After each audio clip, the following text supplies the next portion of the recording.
अस्सलामु अलैकुम वरहमतुल्लाहि वबरकातुहू अल्हम्दुलिल्लाह वहदहु ला शरीका ला वस्सलातु वस्सलामु अला मान ला नबिय्य बादा। সুপ্রিয় দর্শক শ্রোতারা, কুরআনুল কারীম আল্লাহ রাব্বুল আলামিনের আখেরি কালাম। সেই কুরআনুল কারীমের ফজিলত অসংখ্য অতুলনীয় রয়েছে, কিন্তু এই কোরআনের মধ্যে কোনো কোনো সূরা রয়েছে যে সূরার ফজিলত রয়েছে খুবই বেশি অতুলনীয়। এর মধ্যে একটি সূরা রয়েছে সূরা ইখলাস, যা অর্থাৎ কুল হুয়াল্লাহু আহাদ এই সূরা রয়েছে। এই সূরার ফজিলত আর কি হতে পারে? স্বয়ং এই সূরাকে সমস্ত কোরআনের দিল বলা হয়েছে, হার্ট বলা হয়েছে এই সূরাকে কোরআনের। যেমন একটি হাদিসের মধ্যে এই সূরার ব্যাপারে উল্লেখ করা হয়েছে, যে হাদিসটি সুনানে সহিহ মুসলিম তথা সহিহ বুখারীর মধ্যে হাদিসটি উল্লেখ করা হয়েছে। বর্ণনাকারী রয়েছেন হযরত আবু সঈদ খুদরি রাদিয়াল্লাহু তাআলা আনহু। এই হাদিসের মধ্যে বলা হয়েছে রাসূল করিম সাল্লাল্লাহু আলাইহি সাল্লাম সাহাবায়ে কিরামদেরকে সম্বোধন করে আল্লাহ রাসূল বলেছেন, ইয়াজিজু আহাদুকুম আইয়াকরা ফি লাইলাতিন সুলুসাল কুরআন। তোমরা কি অক্ষম রয়েছে যে তোমরা কুরআনুল কারীমের 1/3 তোমরা তিলাওয়াত করবে রাতের মধ্যে? ক্বালু ওয়া কাইফা ইয়াকরাউ সুলুসাল কুরআন। সাহাবায়ে কিরাম আল্লাহ রাসূলকে বললেন, হে রাসূল, আমরা কিভাবে রাতের মধ্যে 1/3 কুরআন তিলাওয়াত করব? আল্লাহ রাসূল সাল্লাল্লাহু আলাইহি সাল্লাম বলেন, ক্বালা কুল হুয়াল্লাহু আহাদুন তা'দিলু সুলুসাল কুরআন। রাসূল করিম সাল্লাল্লাহু আলাইহি সাল্লাম বলেন, তোমরা যদি সূরা ইখলাস যদি পড়ে নাও, তাহলে কুরআনুল কারীমের 1/3 পড়লে যে সওয়াব পাবে তা সেই পরিমাণ তোমরা সওয়াব পেয়ে যাবে।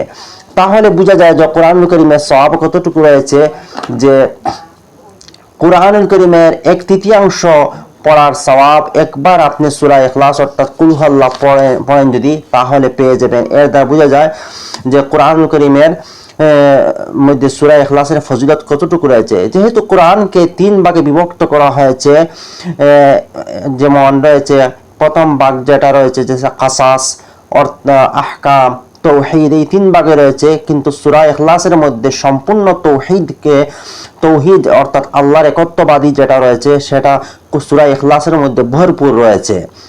সেইভাবে সূরা ইখলাসের ফজিলত বর্ণনা করতে গিয়ে আরেকটি হাদিস যেটা সহিহ বুখারী মুসলিমের মধ্যে উল্লেখ করা হয়েছে, আবার মিশকাতুল মাসাবি কিতাবের মধ্যে উল্লেখ করা হয়েছে। বর্ণনাকারী রয়েছেন হযরত আয়েশা রাদিয়াল্লাহু তাআলা আনহা আন্নান নবী সাল্লাল্লাহু আলাইহি ওয়াসাল্লাম। হযরত আয়েশা রাদিয়াল্লাহু তাআলা আনহা বলেন, আন্নান নবী সাল্লাল্লাহু আলাইহি ওয়াসাল্লাম বাআসা রাজুলান আলা সারিয়াতিন ওয়া কানা ইয়াকরাউ লি আসহাবি ফি সালাতিহিম ফায়াখতামু বিকুল হুয়াল্লাহু আহাদ। আল্লাহ রাসূল সাল্লাল্লাহু আলাইহি সাল্লাম একবার কিছু সংখ্যক সাহাবীদেরকে এক দল বেঁধে একটা দিনের দাওয়াতের জন্য কিংবা তো জিহাদের জন্য পাঠিয়েছিলেন।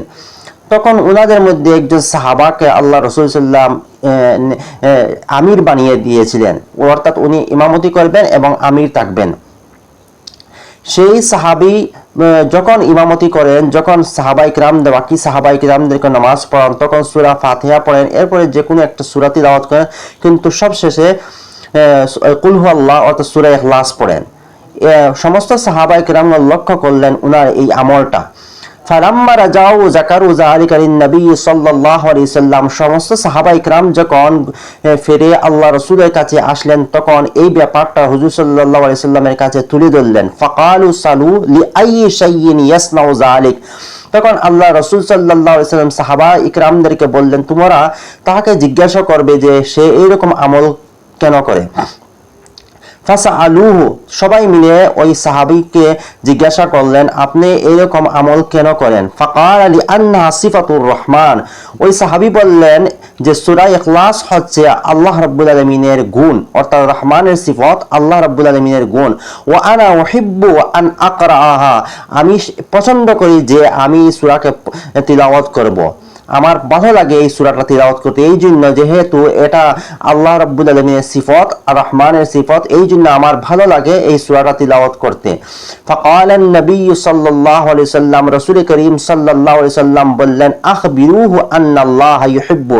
আল্লাহ রাসূল সমস্ত সাহাবায়ে কিরামদেরকে বললেন, তোমরা তার কাছে এই সংবাদটা পাঠিয়ে দাও যে আল্লাহ রাব্বুল আলামিন স্বয়ং তাহাকে ভালোবাসেন। তাহলে বোঝা যায়, দেখেন একটা সূরা ইখলাসের কারণে, সূরা ইখলাসকে উনি ভালোবাসতেন, সেই জন্য আল্লাহ রাব্বুল আলামিন নবী করিম সাল্লাল্লাহু আলাইহি সাল্লামের কাছে এই সংবাদ পাঠিয়েছেন যে আল্লাহ নিজেও ওই সাহাবীকে ভালোবাসেন শুধুমাত্র সূরা ইখলাসের কারণে। দেখেন আল্লামা হাফিজ ইবনে হাজার আসকালানি রাহমাতুল্লাহ আলাইহি হাদিসের ব্যাখ্যা করতে গিয়ে বলেছেন যে ওই সাহাবী সূরা ফাতিহা পড়তেন, এরপরে যে কোনো একটা সূরা পড়তেন, কিন্তু সবশেষে সূরা ইখলাস পড়তেন। এটা হাফিজ ইবনে হাজার আসকালানি রাহমাতুল্লাহ আলাইহি এই হাদিসের ব্যাখ্যা করতে গিয়ে বলেছেন। তদ্রূপভাবে সূরা ইখলাসের ফজিলত এবং ব্যাপারে আরেকটি হাদিস যেটা সুনানে তিরমিজি এবং সহিহ বুখারীর মধ্যে উল্লেখ করা হয়েছে, মিশকাতুল মাসাবি কিতাবের মধ্যে উল্লেখ করা হয়েছে। বর্ণনাকারী রয়েছেন হযরত আনাস ইবনে মালিক রাদিয়াল্লাহু তাআলা আনহু, উনি বলেন قال إن رجلا قال يا رسول الله إني أحب هذه السورة قل هو الله أحد। হযরত আনাস ইবনে মালিক রাদিয়াল্লাহু তাআলা আনহু বলেন, একজন লোক আল্লাহ রাসূলের কাছে আসলেন এবং এসে বললেন, হে আল্লাহ রাসূল, আমি পছন্দ করি সূরাকে, অর্থাৎ কুল হু আল্লাহু আহাদ সূরা ইখলাসকে আমি পছন্দ করি। قال إن حبك إياها الجنة।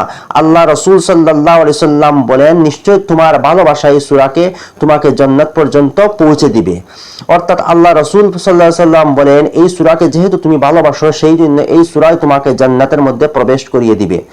তাহলে দেখেন সূরা ইখলাসের ফজিলত গুরুত্ব কতটুকু রয়েছে, এবং সূরা ইখলাসের মধ্যে আল্লাহ রাব্বুল আলামিনের একত্ববাদের কথা ভরপুরভাবে রয়েছে, এবং সূরা ইখলাসকে সমস্ত কোরআনের দিল বলেও আখ্যায়িত করা হয়েছে।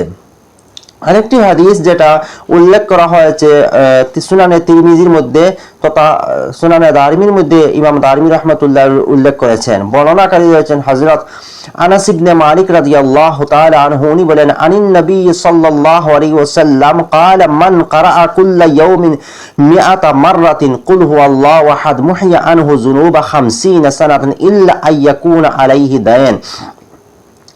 এখানে মধ্যে উল্লেখ করা হয়েছে হযরত আনাস ইবনে মালিক রাদিয়াল্লাহু তাআলা আনহু বলেন যে কোন ব্যক্তি যদি সূরা ইখলাস যদি প্রত্যেক দিন যদি 100 বার তিলাওয়াত করে সূরা ইখলাস অর্থাৎ কুল হুয়াল্লাহু আহাদ, তাহলে আল্লাহ রাব্বুল আলামিন তার জীবনের মধ্যে থেকে 50,000 গুনাহ আল্লাহ রাব্বুল আলামিন ক্ষমা করে দিবেন। হ্যাঁ, শুধুমাত্র যদি কারো কর্জ অর্থাৎ কারো কর্জ যদি তার উপরে থাকে তাহলে তার সেটা মাফ হবে না যতক্ষণ পর্যন্ত ওই ব্যক্তি ক্ষমা না করবে। কিন্তু বাকি যে গুনাহ রয়েছে, অর্থাৎ এখানে গুনাহ দিয়ে সগীরা গুনাহ অর্থ দেওয়া হয়েছে, কারণ কবিরা গুনাহ তওবা ছাড়া কখনোই ক্ষমা হবে না। সগীরা গুনাহ 50,000 আল্লাহ রাব্বুল আলামিন তার ক্ষমা করে দিবেন। এই হাদিসটি বর্ণনা করেছেন ইমাম তিরমিজি রাহমাতুল্লাহ আলাইহি, কিন্তু ইমাম দারমি রাহমাতুল্লাহ আলাইহি এই হাদিসে আরেকটা বর্ণনা উল্লেখ করেছেন যে সেখানে বলা হয়েছে কোন ব্যক্তি যদি 200 বার সূরা ইখলাস তিলাওয়াত করে তাহলে তার 50,000 গুনাহ মাফ হয়ে যাবে। আপনি একথা স্মরণ রাখবেন যে 50,000 যে গুনাহ মাফ হবে সেটা সগীরা গুনাহ মাফ হবে, কারণ কবিরা গুনাহ কখনোই তওবা ছাড়া মাফ হয় না। কিন্তু কারো উপরে যদি কারো ঋণ থাকে তাহলে সেই ঋণ কিন্তু ক্ষমা করা হবে না যতক্ষণ পর্যন্ত ওই ঋণদাতা তাকে ক্ষমা না করবে। সূরা ইখলাসের ব্যাপারে আরেকটি হাদিস যেটা হাদিসে হাসান পর্যায়ে রয়েছে, এবং কোন বর্ণনাকারী বলেছেন যে সেটা হাদিসে গরীবও বলেছেন কোন বর্ণনাকারী।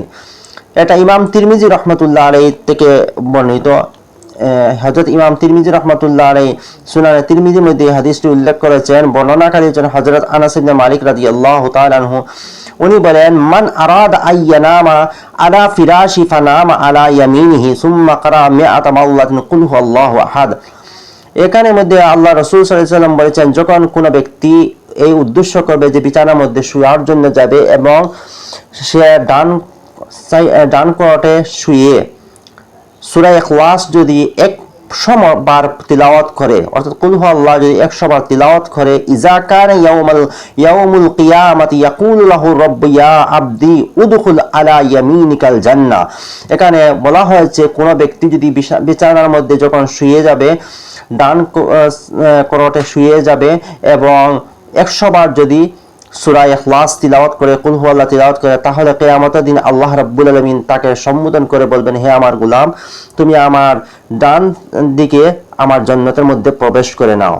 দেখেন আল্লাহ রাব্বুল আলামিন রাসূল হুজুর সাল্লাল্লাহু আলাইহি সাল্লাম এই সূরা ইখলাসের ফজিলত বর্ণনা করেছেন। আরেকটি হাদিস যেটা ইমাম মালিক রাহমাতুল্লাহ আলাইহি মুয়াত্তা ইমাম মালিকের মধ্যে উল্লেখ করেছেন তথা সুনানে তিরমিজি, সুনানে নাসাই মধ্যে উল্লেখ করা হয়েছে। বর্ণনাকারী রয়েছেন হযরত আবু হুরায়রা রাদিয়াল্লাহু তাআলা আনহু।